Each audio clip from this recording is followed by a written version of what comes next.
Hi everyone and welcome to Nicko's Kitchen once again. Today we're doing one of my favourite breakfast recipes.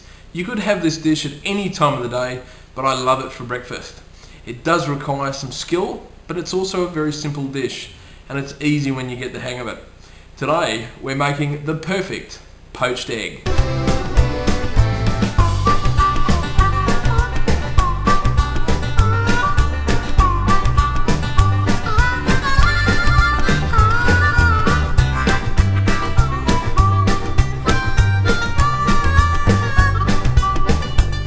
Okay, so we're making one of my favourite breakfast recipes, the perfect poached egg, and it's one of those recipes that it's quite easy, but you need to practice a couple of times to be able to pull it off really well, because there is a little skill involved.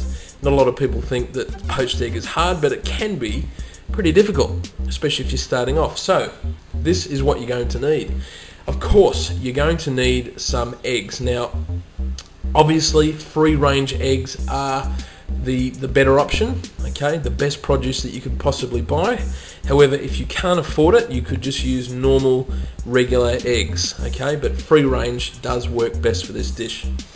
You're going to need some grain bread, just some multi-grain bread. Now, the reason I'm using grain bread instead of like a thick sort of white bread is because I like the texture of the grain, because the poached egg is very soft and creamy with the yolk, and I like it, that crunchy texture that the bread delivers. So we're going to need some bread, and just for garnish we're going to use some parsley, some fresh parsley, and some cherry tomatoes. Okay guys, so first thing I want you to do is grab a pot, fill it with water, bring it to the boil, and then I'm going to add in just a pinch of salt to the water.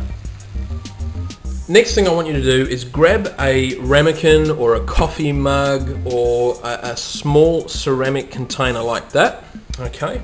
And then I want you to grab your egg and just crack your egg straight into the ramekin just like that, and leave it, okay, because we're going to put it into our boiling water. Okay guys, so this is the fun bit. Now what I want you to do is grab a whisk, okay? So the water's boiling, we've salted the water and we've cracked our egg.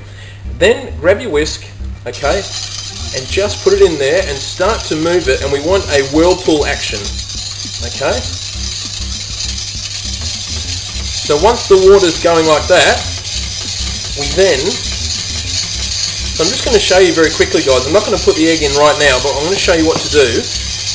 Once we've got it, I want you to pour the egg in that way. So it's going around, it's going with the spinning of the water. If we put it in the other way, it's going to be a disaster. So always go with the way the water's turning. Okay, so we're going to get our whirlpool going again. And then guys, when you're up at this, and then guys, just pour your egg in.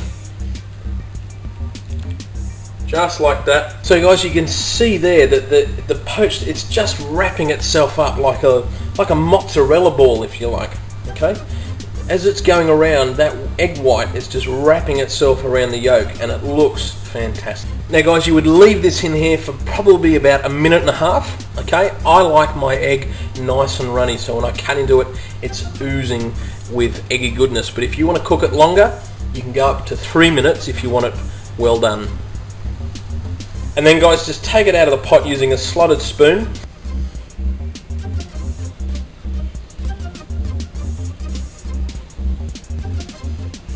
Okay guys, so I'm just going to garnish it with just a few pieces of cherry tomato that I've just chopped up, and just a little bit of parsley straight on the top.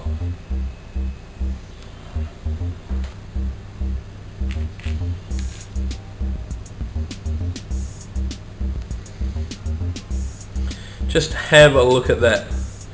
Absolutely beautiful. Look at that gorgeous yolk. Oh, now let's give this a taste test.